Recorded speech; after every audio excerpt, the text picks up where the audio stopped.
Hi, good night, everybody. My name is Oscar Colmenares, and I chose this company because its exercise in the community affects the ecosystems and puts the environment at risk.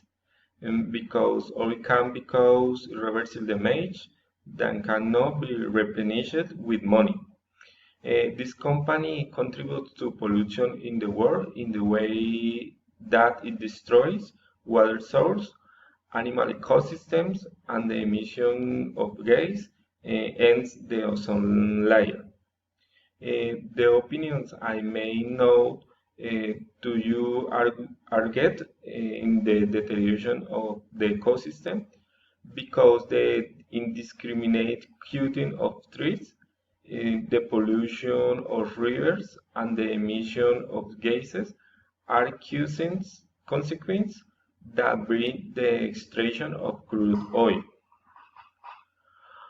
All this causes climate instability and seriously affects natural resource.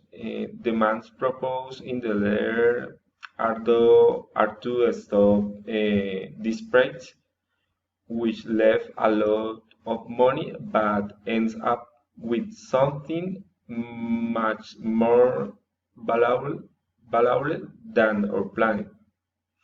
The solution I propose is to explore other means of energy generation, such as solar power or fuel source such as cane alcohol, uh, which does not affect the environment as toxic gases are not emitted and turn out to be much cheaper. In this way, the greenhouse effect of the planet can be stopped and water source and animal ecosystem are cared for. Mm, the company is Ecopetrol. Thank you. See you.